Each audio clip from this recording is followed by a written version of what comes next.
mungkin ada beberapa orang yang mikir kalau misalnya love is pain. Jadi untuk mendapatkan rasa cinta dia harus merasakan sakitnya Rasa sakit. dulu. Aku akan bilang bahwa orang yang bisa ngasih 100% ke temennya itu orang yang berani. Ya. Karena setiap hubungan sama manusia itu risky, beresiko. Aku perhatiin orang-orang yang udah menikah, cinta mereka tuh cinta yang nyaman gitu loh. Mereka nggak perlu terus-terusan untuk menunjukkan kasih sayang di depan publik agar orang-orang tahu kalau mereka saling mencintai. Salah satu cara supaya kita bisa hidup secara utuh adalah kita menjadi manusia secara utuh. Jadi saat batasan-batasan itu aku dilanggar dan saat seseorang menghancurkan tembok itu, aku akan membuat tembok itu lagi gitu. Dan aku nggak menganggap itu problematik karena manusia datang dan pergi dalam hidup kita. Karena kamu nggak membatasi diri untuk memberikan, jadi kamu tidak punya batasan untuk terluka. Tiap orang aku rasa memiliki masa. Kalau misalnya kita terpaku sama satu masa, kita hanya akan duduk di satu chapter kehidupan. Sementara kehidupan itu kayak sebuah buku, di mana nggak cuma ada satu chapter, ada banyak chapter yang harus kita lewatin. Itu butuh waktu lama juga buat aku menyadari kali ya. Titik bisa mikir kayak gitu karena aku mulai menghilangkan ekspektasi dari orang lain. Orang yang bilang bahwa cinta sejati itu cuma terjadi sekali, tapi itu bullshit. Manusia akan mencintai lagi, dan lagi, sekalipun kita itu disakitin. Kenapa? Karena itu human nature kita. Kita butuh love and relationship. Orang yang sulit untuk mencintai lagi, itu umumnya karena orang ini terlalu attached sama objek yang dia cintai. Akhirnya saat objek itu pecah, atau retak, atau rusak, dia pun akan kehilangan kemampuannya untuk mencintai hal lain. Kalau menurut aku tulus itu bukan selalu kita ngasih 100%, tapi kita juga nggak mengharapkan timbal balik yang sama untuk selalu dikasih 100%.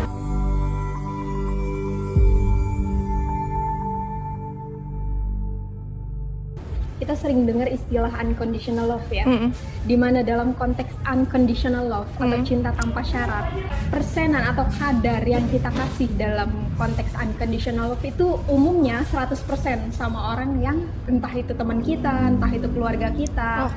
Dan konsep unconditional love ini sebenarnya lebih cenderung kita terapin di lingkup keluarga, antara seorang ibu sama seorang anak. Tapi kalau misalnya dalam lingkup kayak pasangan atau teman, itu biasanya unconditional love itu nggak jalan. Kenapa? Karena pertama kita beda pemahaman, kita beda keyakinan, dan kita beda lingkungan gitu. Itu untuk nyatuinnya itu agak susah untuk mencapai kata unconditional love. Nah, cinta ini merupakan sesuatu yang ibaratnya dibutuhkan manusia kan. Tapi ada penelitian yang disebut dengan Maslow Hierarchy Needs, di mana di situ membahas tentang persentase kebutuhan manusia. Ternyata kebutuhan manusia ini ada 5, di mana yang paling dasar adalah physical needs, kebutuhan fisik, makan, pakaian. Terus yang kedua ada safety needs, kita butuh rumah untuk tempat tinggal. Kemudian level yang ketiga itu ada love and relationship. Jadi manusia itu butuh untuk saling terkoneksi dengan orang-orang di sekitarnya dan butuh untuk dicintai. Kemudian ada self-esteem, di mana kita ini butuh pengakuan.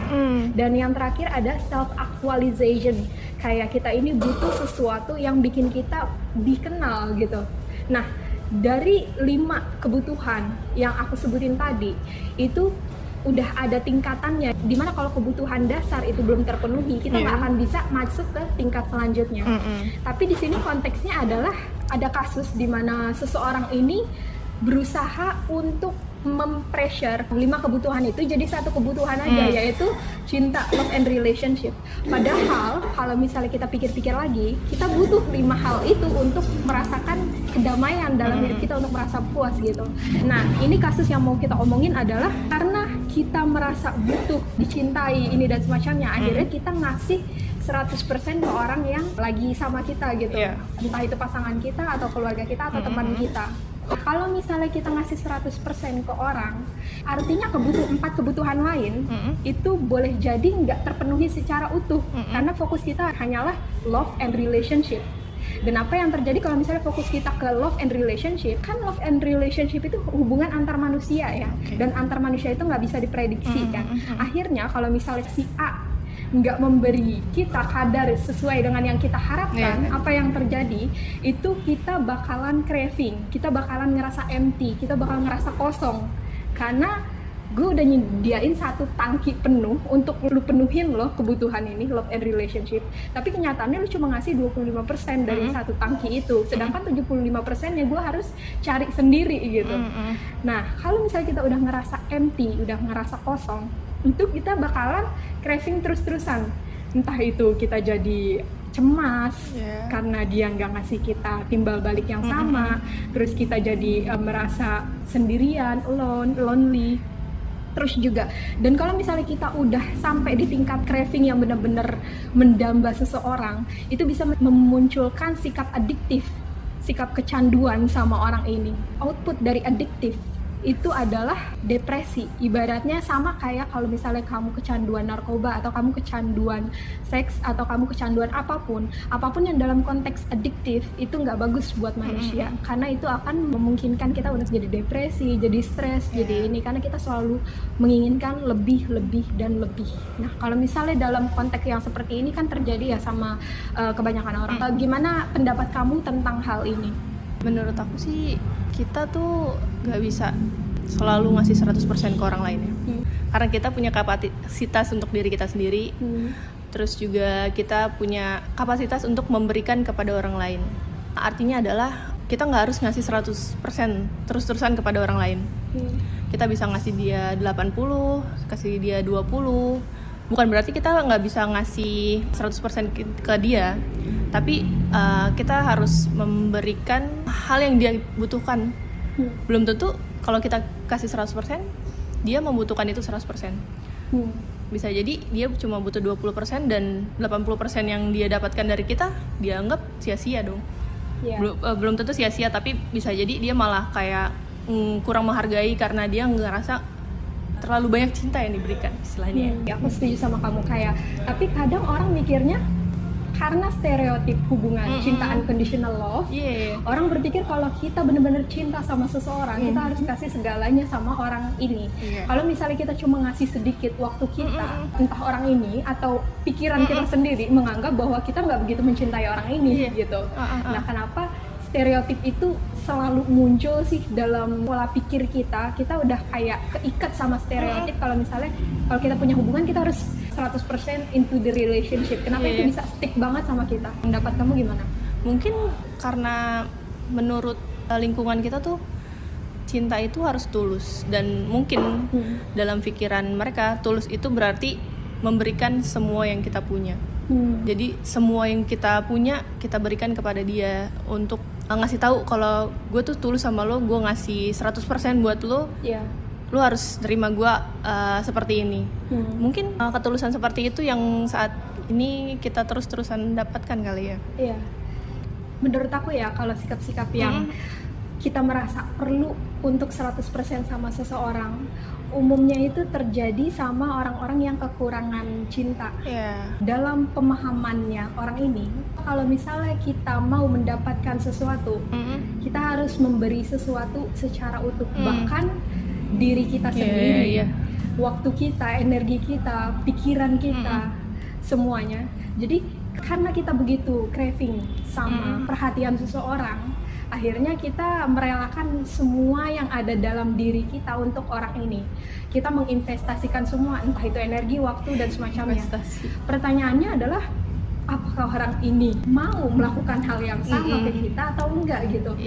Jadi gimana cara kita supaya nggak terjebak dalam pola pikir yang seperti itu, pola pikir yang selalu membuat kita merasa perlu untuk memberi orang 100%, atau gimana cara kita mengenali kalau misalnya kita ini memang craving sama sesuatu? Cara kita biar nggak 100% tuh sulit sih. Mungkin ada tipe orang yang nggak bisa 50-50. Dia mau selalu 100% ke orang lain. Jadi kalau misalnya dia memberi, dia harus 100%, dia menerima, dia juga pengennya 100%. Ada juga orang yang bisa memberikan, kapasitas memberikannya itu cuma 20%. Tapi kapasitas 20%-nya itu bisa jadi adalah 100%-nya dia setelah dibagi-bagi dengan kebutuhannya dia sendiri. Jadi lingkungan sekitar bisa jadi salah satu faktor biar kita bisa mengenali apakah kita termasuk tipe yang ngasih 100% langsung atau kita tipe yang ngasih 20%. Kalau menurut kamu kayak gimana? Jadi kamu bilang kalau misalnya lingkungan sekitar itu bisa mendeteksi kita ini tipe orang yang ngasih 100% atau enggak. Tapi sebelum aku utarain pendapat aku, boleh kamu jelasin lebih lanjut clue-clue apa aja yang mungkin dikasih sama lingkungan sekitar yang membuat kita ini sadar kalau kita tipe orang yang 100%. Kayak yang kamu bilang tadi kan, kita tumbuh craving dengan kasih sayang itu. Iya. Mungkin karena kita craving hal tersebut, jadi kita tuh butuhnya 100%. Karena kita craving akan hal tersebut, kita ngerasa kita nggak pernah dapetin 100%. Kita selalu ngasih 100%, tapi kita dikasihnya cuma 20%, 30%. Dan kita tuh craving dengan hal tersebut. Itu juga bisa jadi karena faktor tumbuh kembang sebagai manusia tuh kayaknya jadi salah satu faktor terbesar buat kita tumbuh dan bisa memberikan dampak besar buat love language kita, terus juga bagaimana kita memberikan rasa cinta kita, bagaimana kita mengekspresikan rasa sayang. Tapi menurut aku kayak gini, dalam beberapa kasus tertentu memang faktornya adalah lingkungan keluarga, karena keluarga itu yang paling dekat sama kita, dia yang menentukan, mungkin gak 100% menentukan siapa diri kita sekarang, tapi sebagian besar mengambil peran untuk membentuk siapa diri kita sekarang. Aku menemukan beberapa orang yang dalam kasus-kasus tertentu di mana lingkungan keluarganya itu nggak memberi dia kebutuhan love and relationship yang layak, itu membuat dia seeking keluar gitu. Dia mencari dari orang lain, dan saat kita bertemu sama orang yang tepat, mungkin itu akan membuat dia sadar gitu, atau membuat dia nggak begitu craving sama hal itu. Tapi kalau misalnya dia ketemu sama orang yang nggak tepat atau yang toksik, boleh jadi hal ini lebih berbahaya nih sebenarnya. Maksudnya kalau misalnya kita adalah orang yang bermasalah, kita orang yang dalam keluarga kita tuh nggak pernah mendapat A, B, C, D, E kasih sayang dalam konteks love and relationship ya. Terus kita ketemu sama orang yang toksik, yang selalu drain energi kita, emosi kita, waktu kita, dan semacamnya. Dan kita sebagai orang yang bermasalah, kita belum menyembuhkan trauma kita tentang apa yang tidak dikasih sama orang tua gue gitu. Akhirnya kita lebih mudah ketarik sama manipulasi orang ini. Nah, ini yang sebenarnya berbahaya sih. Tapi kadang tuh kita tuh malah sering menarik hal-hal yang kita takutkan kali ya. Jadi misalnya kita takut kehilangan sesuatu atau seseorang, jadi kita selalu ngasih 100%. Tapi turns out dia malah memilih pergi buat kita. Jadi mungkin bisa dibilang kita selalu ngasih 100% ke orang yang salah. Kita harus melalui beberapa orang dulu, baru kita bisa menemukan dan merasakan kalau misalnya orang ini adalah orang yang tepat untuk bisa kita kasih 100%. Tapi kalau menurut kamu kayak gimana? Apakah kamu selama ini tipe orang yang ngasih 100% ke orang lain, atau kamu pilih-pilih orang untuk ngasih 100%? Jujur, aku tipe orang yang ngasih 100% ke orang lain. Ada side baiknya, ada side buruknya. Sisi baiknya adalah aku bisa mengekspresikan seluruh cinta aku sama orang ini, entah itu dalam konteks pertemanan ataupun hubungan yang lebih serius. Tapi side buruknya adalah karena konteks unconditional love itu terlalu positif, akhirnya emosi-emosi aku yang lain yang sifatnya yang dalam konteks negatif ini nggak tersalurkan gitu, karena aku terlalu berpegang teguh sama prinsip bahwa aku selalu harus memberikan yang terbaik untuk si A, si B. Akhirnya itu drain sendiri di aku. Dan kalau misalnya aku udah drain, itu umumnya aku nggak langsung sadar, tapi itu aku baru sadarnya saat aku merasa kayak aku mulai empty nih, kayak aku udah mulai kosong nih. Ada perilaku si A, si B, si C yang saat aku tangkap itu nggak ada lagi di dia, aku mulai berpikir kalau misalnya lu udah nggak mencintai gue lagi. Karena umumnya gini loh, orang yang berpegang teguh sama konsep unconditional love, di mana dia harus ngasih 100% sama orang lain, akan selalu melihat pola, dimana kalau misalnya pola itu nggak konsisten, dia akan lebih mudah merasa sakit dan dia akan lebih mudah out. Mungkin ada audiens kita yang mungkin mengalami hal yang sama ya. Aku paham, karena selalu ada akar dari sesuatu. Tadi kamu bilang kalau kita selalu drain sama ketakutan kita, fear. Tapi menurut aku kita drain sama familiaritas. apa yang familiar buat aku adalah kamu melakukan A, B, C, D, E. Dan aku ngasih 100% ke kamu. Tiba-tiba kamu melakukan A, D, E, F, G. Kemana B-nya? Kemana C-nya? Aku melihat sesuatu yang gak familiar sama kamu. Akhirnya aku cenderung lebih mudah untuk merasa sakit hati, merasa oh lu udah berubah. Dan itu seketika langsung aku terlalu ngambil itu terlalu personal. Jangan-jangan tanpa mengkonfirmasi ulang dari si pihak lain. Aku jujur pernah merasakan kayak gitu. Mungkin hampir semua cewek wanita melihat pola kali ya. Kalau misalnya pasangan atau temannya udah tidak lagi memberikan hal yang sama, entah itu misalnya balas chat singkat beda satu kata doang, itu tuh berasa banget di kita. Atau misalnya teman kita yang biasanya kita janjian di setiap hari Minggu buat ketemu, tiba-tiba dia ada acara, kita udah mikirnya jangan-jangan dia udah mau menghindari gua nih. Gitu kan? Udah overthinking aja. Terus aku belajar untuk komunikasi sih.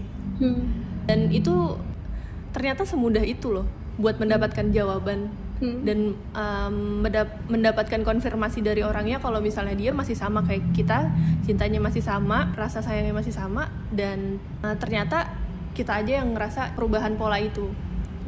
Ada juga kemungkinan kalau misalnya perubahan itu adalah salah satu tanda kalau misalnya nanti dia akan berubah. Semoga enggak. Tapi dengan kita bertanya, dengan kita komunikasikan, mungkin itu jadi salah satu cara biar kita bisa tahu apa yang harus kita lakukan selanjutnya kali ya. Kamu bilang kalau misalnya cara kamu untuk menghindari kamu lompat pada kesimpulan terlalu cepat atau mengambil itu terlalu personal adalah mengkonfirmasi ke orangnya langsung. Cuman itu kan bukan hal yang mudah untuk sebagian orang. Sih. Aku pun sendiri mengalami. Aku kesulitan untuk mengkomunikasikan apa yang ada di pikiran aku. Atau apa yang ada di hati aku ke orang terkait, karena lebih mudah buat aku menganggap bahwa si A marah sama aku. Memang otak manusia itu dirancang untuk mencari shortcut kan, dan itu nggak cuma terjadi sama orang yang punya trauma dari masa lalu, ataupun itu hampir semua manusia. Mungkin memang semua manusia otak kita tuh dirancang untuk mencari shortcut. Jadi ketimbang ngobrolin langsung ke orangnya, kita lebih prefer narik kesimpulan secara langsung. Dan kalau misalnya seperti ini kasusnya, akibatnya terjadi miskomunikasi antara si A dan si B yang mengarahkan pada retaknya suatu hubungan. Dan karena kita orang yang 100% sama aku pribadi ya, sama seseorang, akhirnya ada istilah dalam bahasa Inggris, idioms ya, don't put all your eggs in one basket. Jadi kalau misalnya satu basketnya itu hancur, semua telurnya hancur gitu, gak bisa makan. Dan kamu nggak punya apapun lagi. Dan ini mengarahkan hubungan kita pada kehancuran juga. Dan karena aku orang yang 100%, ini membuat trauma tersendiri buat aku, bahwa misalnya ternyata hubungan itu bisa menyakiti gue ya. Dan muncul pertanyaan, apakah gue akan mengalami hal yang serupa ke depannya, atau apakah gue masih layak untuk memiliki hubungan yang serupa seperti sebelumnya. Karena kamu nggak membatasi diri untuk memberikan, jadi kamu tidak punya batasan untuk terluka. Istilahnya, karena kamu selalu memberi dengan ekspektasi kamu akan diberi yang sama, mendapatkan timbal balik yang sama. Jadi kamu lupa kalau misalnya manusia itu selain bisa memberi juga bisa menyakiti. Dan mungkin kamu berekspektasi kalau misalnya kamu nggak bakal menyakiti orang itu. Jadi aku berharap juga orang itu nggak akan menyakiti aku seperti aku tidak menyakitinya. Tapi kadang kita nggak sadar juga kalau misalnya kita lagi nyakitin orang. Dan karena kita selalu memberi dengan ekspektasi timbal balik, jadi saat kita terluka, kita bisa jadi kita defensif sama diri kita sendiri, sama orang lain juga, terhadap hubungan dengan orang lain maksudnya. Jadi saat kita disakiti sekali, itu udah warning satu buat kita. Sakiti 2 kali, udah alarm di kepala kita udah nyala tuh. Terus disakiti 3 kali, batas kita udah putus. Padahal kalau menurut aku, dalam berhubungan itu wajar kalau misalnya kita ngelakuin beberapa kesalahan. Dan wajar kalau misalnya kita tetap melakukan hal yang sama dalam batas wajar juga sih. Bukan kita selalu melakukan hal yang salah, hal yang bikin ngeselin teman kita atau pasangan kita terus-menerus. Tapi karena kita terus berusaha memberikan yang terbaik, mungkin saat teman kita tidak di posisi yang terbaik untuk memberikan kita, ekspektasi kita jadi hancur. Ya, ini salah satu dampak efek yang kalau misalnya kita kasih orang 100% adalah kita menciptakan ekspektasi. Dimana ekspektasi itu kalau misalnya nggak terpenuhi, itu bisa menciptakan pikiran-pikiran negatif dalam otak kita yang akhirnya membuat kita lompat pada kesimpulan terlalu cepat gitu. Karena memang umumnya otak manusia itu selain dirancang untuk mencari shortcut, otak kita itu lebih cenderung mudah untuk berpikir negatif. Kalau dalam skala persentase, 80% dalam satu hari pikiran kita itu isinya negatif, sedangkan 20% itu positif. Jadi memang agak sulit bagi aku, bagi kamu, bagi manusia yang ada di dunia ini untuk mengambil kesimpulan yang positif. Nah, hal yang seperti ini kan harus kita latih ya. Tapi kita back to the topic di mana kita ngasih 100% ke setiap orang. Jadi kamu setuju kalau misalnya saat kita menjalin hubungan, entah itu dengan teman ataupun dengan pasangan, kita harus ada porsinya. Jadi 100%-nya kita ini harus kita pecah, kita bagi-bagi. Kalau misalnya nih, aku tanya, berapa persen yang kamu taruh untuk hubungan dalam konteks pasangan? Kalau untuk pasangan, aku tergantung kebutuhanku dan kebutuhan pasanganku. Jadi aku nggak bisa selalu ngasih 100%. Kadang aku berpartisipasi dalam 20%, kadang aku bisa berpartisipasi dalam 5%, kadang aku juga bisa 100% berpartisipasi. Tapi itulah yang bikin kita jadi 100% gitu loh. Jadi kamu membaca energi pasangan kamu ya nggak sih? Jadi untuk menentukan berapa persennya kamu membaca dan mengimbangi energi dari pasangan kamu. Dan kadang juga aku butuh dari pasangan aku tuh nggak selalu 100% dia secara utuh gitu loh. Aku kadang butuh dia juga 20%-nya aja, cuma untuk menemani aku. Nggak ngapa-ngapain, kita nggak ngobrol, ya udah yang penting dia ada gitu. Kadang juga aku butuh dia 100% untuk mendengarkan aku. Kadang juga mendengarkan doang, nggak perlu ngasih masukan, nggak perlu ngasih apa-apa, udah dengerin aja. Dan dia juga kadang ngasih aku 5%, bukan dalam arti buruk, kok cuma 5%, enggak juga. Tapi 5% itu artinya dari kegiatan dia sehari-hari, mungkin energinya tersisa 5%. Jadi aku berpikir gini, orang-orang suka romanticize something. Kayak ibaratnya kalau misalnya kita nggak duduk dan ngobrol sama pasangan, pasti ada sesuatu yang aneh. Kalau misalnya kita nggak ngelihat handphone pasangan, pasti ada sesuatu yang aneh nih. Atau kalau pasangan itu nggak setuju sama kita, berarti lu nggak begitu cinta sama gue. Dan kalau misalnya kita nggak jalan di taman sama pasangan, artinya lu bukan pasangan gue gitu. Jadi kayak manusia suka romanticize something, apapun, baik itu sama teman, baik itu sama pasangan. Saat kita meromanticize something, kita ini udah punya tolak ukur. Kayak ibaratnya sebagai teman, lu harusnya mendengarkan gue dan lu nggak boleh berbeda pendapat sama gue. Ini umumnya juga mendorong seseorang akhirnya 100% ke hubungan ini. Akhirnya kalau misalnya kamu nggak mendengarkan aku atau kamu nggak setuju sama aku, kita mulai berpikir kalau kayaknya hubungan kita retak nih, kayaknya drama ya. Iya, itu salah satu akibat kalau misalnya kita terlalu 100% atau terlalu meromanticize everything. Problemnya adalah fenomena ini itu fenomena yang umumnya disukain orang. Karena gini ya, media sosial sekarang dibombardir sama foto-foto atau video-video romantis pasangan yang bikin kita kepengen untuk menjiplak atau meniru adegan-adegan yang seperti itu dan berpikir bahwa itu adalah standar hubungan yang dinormalisasi gitu. Nah, padahal itu cuma salah satu dari bagian hidup mereka, bagian cerita mereka. Benar. Lucunya adalah kita nggak tahu cerita di balik foto atau video itu. Betul. Jadi karena kita begitu reaktif, begitu menyerap apa segala informasi yang ada di sekitar kita tanpa menganalisa lebih lanjut, akhirnya kita menetapkan satu skala ukur yang kita pikir berlaku untuk semua orang. Katakanlah si A, si B pasangan, kita si C dan pasangan kita adalah D. Bukan karena si A, si B ini selalu jalan ke taman bareng, selalu nonton ke bioskop bareng, selalu memposting hal-hal yang romantis. dan kita sama pasangan kita nggak seperti itu, bukan berarti hubungan kita nggak baik-baik aja.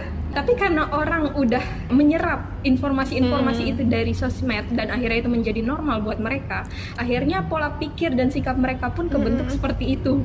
Dan sedangkan aku melihat kamu dari jawaban kamu tadi bahwa kamu bisa fleksibel, bisa ngasih kadar ke pasangan kamu 5%, 100%, 20% karena kamu membaca energi dari pasangan kamu. Ibarat katanya kamu jadi bunglon lah ya, bisa kemana aja ya, maksudnya bisa berapa persen. Gimana cara kamu bisa sampai pada kebiasaan berpikir yang seperti itu, yang bisa beradaptasi sama berapapun persen kadar yang kamu kasih ke pasangan kamu? Jawaban aku mungkin karena aku juga kurang yakin ya. Karena ini butuh waktu pasti.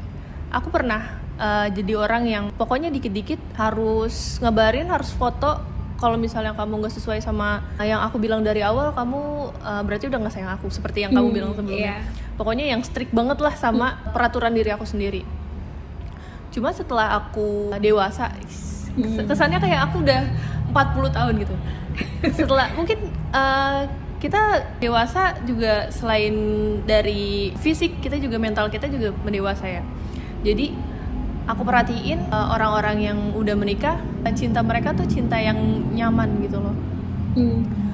Mereka nggak perlu terus-terusan untuk memvalidasi itu, terus juga nggak perlu terus-terusan untuk menunjukkan kasih sayang di depan publik agar orang-orang tahu kalau mereka saling mencintai. Itu butuh waktu lama juga buat aku menyadari kali ya. Dan titik bisa mikir kayak gitu karena aku mulai menghilangkan ekspektasi dari orang lain.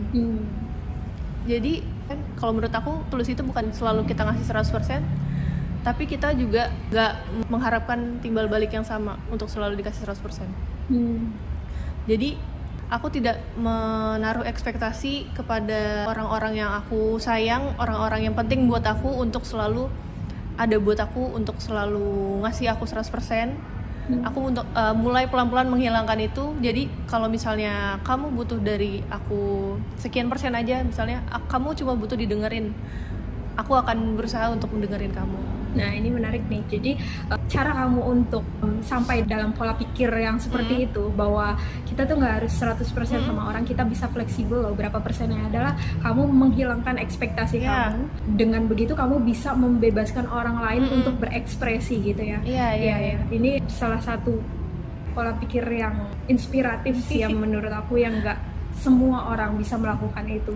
Menghilangkan ekspektasi itu agak sulit. Tapi aku jadi berpikir kalau kamu tipe orang yang kayak gimana sih? Selalu 100% atau bisa menempatkan diri untuk memberikan rasa sayang? Mungkin aku sama seperti kamu. Mungkin aku juga bunglon, cuman dalam versi yang beda gini. Aku bisa menempatkan atau memberi kadar tertentu, fleksibel sama berapapun kadar yang harus aku kasih ke seseorang. Tapi di sisi lain juga aku bisa memberi 100% sama orang ini. Umumnya saat aku memberi 100% sama orang ini, itu karena aku melihat bahwa ada pola yang konsisten. Jadi aku nggak semata-mata ngasih 100% ke seseorang, tapi saat aku melihat pola yang konsisten, yang berlangsung dalam waktu yang lama, itu membuat aku merasa safe, merasa aman untuk ngasih kamu 100%. Jadi mungkin aku juga bisa ngasih 20% ke seseorang kalau misalnya orang itu cuma minta segitu gitu. Dan tapi umumnya karena aku merasa bahwa aku orang yang sensitif. Dan itu karena banyak faktor lah. Tapi intinya outputnya adalah aku orang yang sensitif. Saat aku merasakan sesuatu, aku harus menikmati perasaan ini. Cara aku untuk menikmati perasaan ini adalah aku going deep into this feeling. Dan saat kita going deep into this feeling, kita nggak bisa 20%. Jadi ini adalah perasaan yang mau aku rasain. Mau nggak mau gue harus kecebur sekalian dalam perasaan itu. Jadi saat aku sedih, aku benar-benar sedih. Saat aku bahagia, aku benar-benar bahagia. Karena ini salah satu dampak positif saat aku memberi 100% sama sesuatu adalah aku benar-benar merasa hidup. Dan itu nggak harus selalu positif ataupun negatif ya. Aku akan bilang bahwa orang yang bisa ngasih 100% ke temennya itu orang yang berani. Karena setiap hubungan sama manusia itu risky, beresiko. entah itu stranger ataupun orang baru atau orang lama. Bahkan orang lama yang kita pikir udah kita kenal itu tetap berisiko karena kita nggak pernah tahu. Balik lagi ke awal yang tadi aku bilang, manusia itu unpredictable, nggak bisa diprediksi. Kamu bisa menyakiti aku sewaktu-waktu, dan aku udah meletakkan semuanya nih sama kamu, dan saat kamu menyakiti aku udah hancur semuanya. Tapi di sisi lain aku merasa bahwa aku menikmati gitu. Bahkan kehancuran pun rasa sedih, rasa sakit, kadang kedengarannya jadi kayak, maaf lagi, kedengarannya jadi kayak kamu craving dan enjoy the moment ya. Tapi kamu juga di sisi lain kamu juga memiliki batasan-batasan tinggi selama orang itu on the track dengan sesuai yang kamu biasa dia lakukan. Kamu akan enjoy untuk ngasih dia 100% juga. Tapi kalau misalnya kenyamanan kamu istilahnya diusik, batasan-batasan itu mungkin bakal rusak di sekeliling kamu merasanya. Memang seperti ini. Kalau misalnya kita kehilangan sesuatu yang udah kita cintai, terutama saat kita mencintainya 100%, itu membuat rusak, entah itu internal ataupun eksternal. Eksternal adalah hubungan pertemanan kita, internal adalah batasan-batasan yang udah aku ciptain. Dan aku selalu mengidolakan konsep dimana manusia itu bebas untuk merasakan sesuatu, bebas untuk melakukan sesuatu. Mungkin ini bisa jadi kontroversi ya, tapi dalam pemahaman aku gini, salah satu cara supaya kita bisa hidup secara utuh adalah kita menjadi manusia secara utuh. Dan karena aku menganggap konsep yang seperti itu, jadi saat batasan-batasan itu aku dilanggar, kayak ibaratnya kamu udah buat tembok-tembok nih ya, udah untuk menghalangi, dan saat seseorang menghancurkan tembok itu, aku akan membuat tembok itu lagi gitu, entah dengan orang yang sama atau orang yang berbeda. Dan aku nggak menganggap itu problematik karena manusia datang dan pergi dalam hidup kita. Dan setiap orang aku rasa memiliki masa. Kalau misalnya kita terpaku sama satu masa, kita hanya akan duduk di satu chapter kehidupan. Sementara kehidupan itu kayak sebuah buku, dimana nggak cuma ada satu chapter, ada banyak chapter yang harus kita lewatin. Itu sih konsep pemikiran aku. Mungkin nggak familiar di kamu atau di orang lain ya, tapi aku merasakan, aku menikmati rasa sakit, aku menikmati semuanya, dan aku bisa ngasih 100, tetap ngasih 100%. Iya kayak gitu sih. Kalau kita 100% sama seseorang, itu kan bisa memicu sikap adiktif. Menurut kamu, adiktif cinta itu bagus gak sih? Adiktif persahabatan, adiktif pertemanan apapun, itu bagus gak sih kalau dalam pandangan kamu? Sesuatu yang berlebihan itu tidak baik. Mungkin semua orang juga sama. Dan aku gak suka bergantung terhadap suatu hubungan, entah itu pertemanan atau cinta. Jadi aku harus bisa berdiri sendiri untuk diriku sendiri. Aku ngerasa kayak gitu. Jadi kalau misalnya aku mulai adiktif dengan suatu hubungan, mulai bergantung atau mulai craving for something, aku lebih memilih untuk mundur sih. Kenapa begitu? Ini kita lagi nyaman-nyamannya nih, ini kita lagi. Tapi kenapa mundur? Karena di saat itu berarti aku memiliki ekspektasi lebih jauh sih buat mendapatkan hal itu terus-terusan. Dan aku nggak suka perasaan bergantung terus-terusan kepada orang lain. Sedangkan di sisi lain aku tahu kalau misalnya aku sudah bergantung dengan orang lain, aku akan sakit sendiri karena ekspektasi aku akan kemana-mana dan berlebihan. Jadi aku lebih milih untuk mundur sebentar, menurunkan ekspektasi, dan juga bukan menurunkan rasa cinta tapi menurunkan ekspektasi. Aku berusaha untuk kembali mengevaluasi apakah ini aku bisa memberikan perasaan aku, membagi hubungan aku dengan ikhlas, dengan tulus, tanpa berekspektasi apa-apa, tanpa mengharapkan balasan, tanpa meminta untuk dia bisa selalu memberikan yang sama sesuai pola itu. Jadi kamu tanya diri kamu sendiri lagi, kamu bisa nggak seperti itu atau enggak? Iya. Kalau dari kamu kayak gimana? Ini kalau misalnya adiktif nih ya, nggak mudah buat sebagian orang lepas dari sesuatu. Oke, kamu adalah orang yang mudah, tapi pasti ada satu faktor tertentu dalam diri kamu yang membuat kamu tuh mudah. Kalau dalam pendapat aku seperti ini, orang yang kecanduan narkoba akan terus menggunakan narkoba karena itu menciptakan kesenangan sesaat dalam otaknya dia untuk selalu mengonsumsi hal yang sama gitu. Pun halnya dengan orang yang kecanduan sama hubungan romansa. entah itu karena faktor kalau dia ini kurang kasih sayang atau apapun, itu bakal dia akan bakal terus-terusan untuk mencari hal yang sama. Dan karena kita drawn to familiarity, akhirnya kalau misalnya dia putus dari satu orang, dia akan pindah ke hubungan lain yang sama gitu, yang apa namanya, itunya sama ya. Nah, kalau misalnya seperti itu, aku rasa ada satu faktor yang membedakan antara kamu dengan orang lain yang kesulitan untuk lepas dari sisi kecanduannya, itu karena orang ini nggak punya kesadaran. Kalau kita sadar kita makan terlalu banyak, kita akan mengurangi porsi makan kita. Tapi saat kita nggak sadar, kita makan terlalu banyak, kita akan selalu ngambil itu. Karena yang ada di pikiran kita adalah gimana cara kita mendapat kesenangan sesaat ini dengan cara yang instan. Itu yang kita pikirin. Orang akan selalu melakukan hal yang sama, kesalahan yang sama, jatuh di lubang yang sama, karena dia itu nggak sadar bahwa dia itu melakukan kesalahan gitu. Menurut dia adalah normal. Dan kalau misalnya kamu melihat dari kacamata orang yang seperti itu, kamu akan melihat kalau misalnya manusia ini agak kompleks ya. Maksudnya mungkin mudah buat kita bilang kalau misalnya mudah buat kamu, terutama kalau misalnya adiktif, saat kamu tahu nih indikasi adiktif, kamu dengan segera lepas dari hal itu karena kamu tahu itu nggak sehat. Itu juga Kak, aku bisa seperti itu karena beberapa kali melalui hal yang sama. Jadi aku bisa aware, dan mungkin aku termasuk orang yang bisa membaca pola. Jadi aku bisa sadar itu, dan nggak semua orang mungkin bisa baca polanya itu. Iya, aku rasa manusia harus belajar untuk berhenti dan berpikir. Kalau misalnya kita terus-terusan melakukan hal yang sama, terus-terusan sakit untuk sesuatu yang sama, pasti ada sesuatu yang harus kita evaluasi.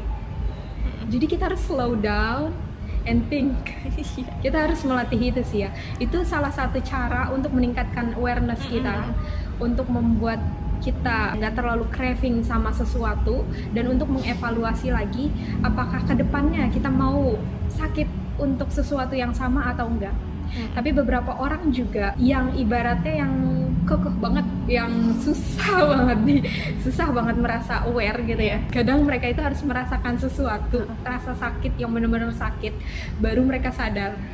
Jadi dalam konteks ini rasa sakit itu bagus menurut aku ya, dalam konteks ini. Jadi ada banyak hal yang membantu kita untuk nggak adiktif.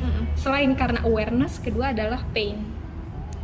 Tapi ada orang yang justru karena dia sudah mengenal pain itu, dia jadi trauma untuk melanjutkan kembali. Jadi dia memilih untuk mundur dan mencoba di tempat yang lain. Untuk sebagian kasus itu menurut aku positif ya, maksudnya kita nggak jatuh di lubang yang sama. Tapi tetap jatuh di lubang yang sama. Yang mungkin bikin sedih adalah kita terluka berkali-kali karena hal yang bikin kita trauma, hal yang menyakiti diri kita sendiri. Tapi berkali-kali juga kita kembali ke lubang tersebut, karena yang aku bilang tadi, kita attract apa yang kita takutkan.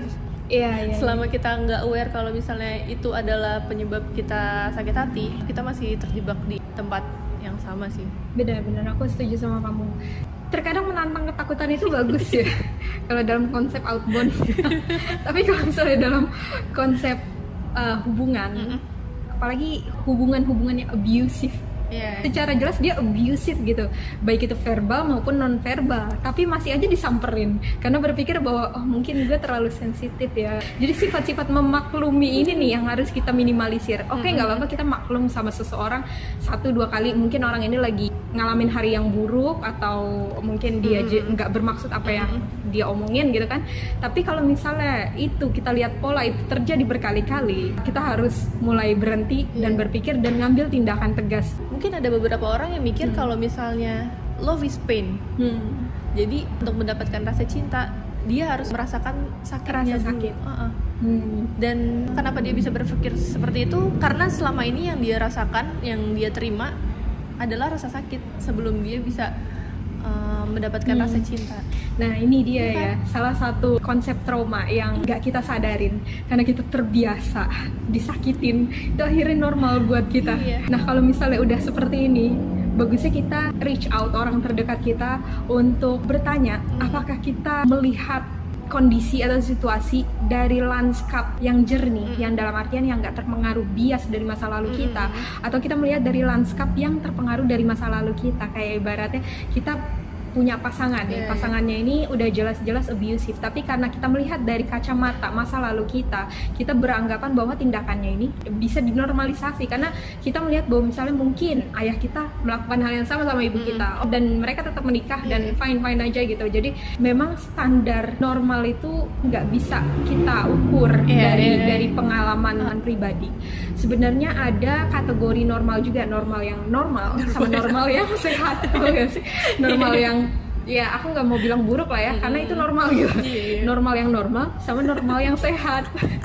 dan kalau misalnya kita masih drown into the normal kita akan selamanya ngulangin pola yang sama, ya nggak sih? Tapi kalau misalnya kita mulai mencoba normalisasi yang sehat, itu aku rasa kita akan mencapai hubungan yang lebih baik, entah itu sama teman, sama keluarga, atau sama pasangan.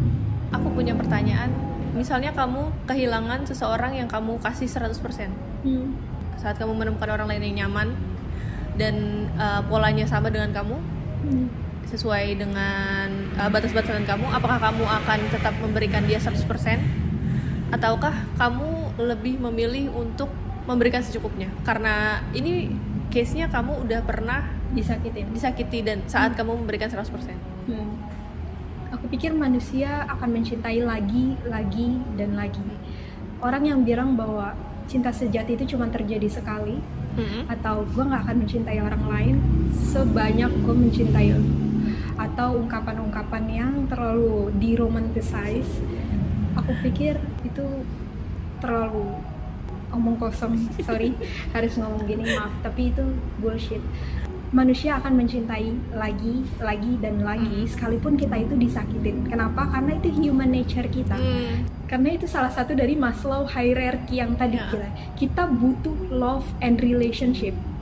Orang yang sulit untuk mencintai lagi itu umumnya karena orang ini terlalu attached sama objek yang dia cintai. Akhirnya saat objek itu pecah atau retak atau rusak dan gak pernah bisa diperbaikin lagi, dia pun akan rusak. Dia pun akan kehilangan kemampuannya untuk mencintai hal lain. Dan berdasarkan pertanyaan kamu, kalau misalnya aku menjawab secara subjektif, aku akan mencintai lagi dan lagi karena aku nggak attach. Anggaplah kamu orang yang aku cintai dan kamu nyakiti aku nggak melihat kamu sebagai objek. Aku melihat kamu sebagai salah satu chapter dalam hidup aku, dalam buku yang aku sayangnya harus aku balik supaya aku bisa membaca chapter lain. Oke, kamu mungkin bakal muncul lagi di chapter yang kedua ini, atau mungkin orang lain yang muncul di chapter kedua. Dan aku nggak suka untuk membatasi hal itu gitu. Maksudnya kamu boleh muncul ataupun orang lain boleh muncul. Biarin itu jadi rahasia. Karena dengan begitu aku bisa merasakan segalanya. Balik lagi, aku bisa merasakan segalanya. Kalau kita udah tahu semua hal yang bakal terjadi sama kita ke depannya, hidup kita jadi mudah diprediksi dan nggak ada serunya. Tapi kalau misalnya kita nggak tahu, kita akan lebih mudah menerima kekecewaan, kita akan lebih mudah menerima rasa sakit atau kebahagiaan. Jadi ya, aku akan mencintai lagi, entah itu dengan orang yang sama atau enggak, dan aku akan memberikan mungkin 100% untuk orang yang sama. Apakah dengan ekspektasi yang sama? Problemnya adalah gini, dalam kasus aku adalah aku bisa mencintai orang 100%, tapi umumnya ekspektasi ini nggak aku letakin. Mungkin secara nggak sadar ada ekspektasi itu, tapi aku nggak suka menetapkan suatu ekspektasi. Jadi aku lebih suka kejutan gitu maksudnya. Karena aku pun nggak tahu ekspektasi aku apa yang membuat aku ini. Jadi orang boleh berperilaku seperti A, B, C, D, E, ya udah biarin aja itu jadi kejutan buat gue. Dan mungkin itu nggak sesuai sama gue, dan mungkin gue akan pergi lagi, gue akan balik ke chapter selanjutnya gitu. Mungkin terdengar terlalu dingin ya. Mungkin ada orang yang berpikir bahwa misalnya nih, aku udah punya suami aku meninggal lebih dulu dari aku, terus aku menikah dengan orang lain, orang-orang akan lebih mudah nganggap kalau aku nggak mencintai suami aku. Tapi internal aku adalah gue tetap cinta sama dia, tapi bukan karena gue cinta sama dia gue nggak bisa mencintai orang lain. Justru karena gue cinta sama dia, gue mencintai diri gue sendiri untuk menyebarkan cinta gue sama orang lain gitu. Orang harus belajar bahwa konsep-konsep yang agak terlalu tabu itu sebenarnya boleh jadi itu konsep yang cocok buat kita, dan boleh jadi itu konsep yang lebih baik dari konsep yang udah kita tahu, kayak gitu sih. Jadi aku pernah dengar namanya adalah low maintenance relationship. Ini hubungan lebih mungkin ada di hubungan romantis juga, tapi aku lebih ke hubungan pertemanan ya. Jadi low maintenance relationship ini kita nggak selalu setiap waktu berkabar, menanyakan kabar, terus nggak selalu memiliki waktu buat hangout, nggak selalu bertemu, nggak selalu ngabarin, nggak selalu berekspektasi apapun atas teman kita, tapi kita selalu ada saat teman kita dibutuhkan. Mungkin yang dari aku bilang tadi bisa disebut seperti itu kali ya. Iya, kita ini harus saling menguntungkan satu sama lain, memenuhi kebutuhan satu sama lain. Kalau kebutuhan kayaknya transaksional banget gak sih? Iya, makanya memang sebenarnya aku juga setuju dengan konsep hubungan itu sebenarnya transaksional. Cuman kita terlalu meromantisize lagi bahwa hubungan itu sebenarnya bukan transaksional dan unconditional gitu. Jadi sebenarnya juga aku punya pemahaman bahwa cinta itu conditional. Karena kalau misalnya kita kelaparan, kita nggak mikirin cinta. Karena kalau misalnya kita lagi berambisi sama sesuatu, kita suka ngabain pasangan kita. Jadi cinta itu benar-benar conditional, dan cinta itu transaksional.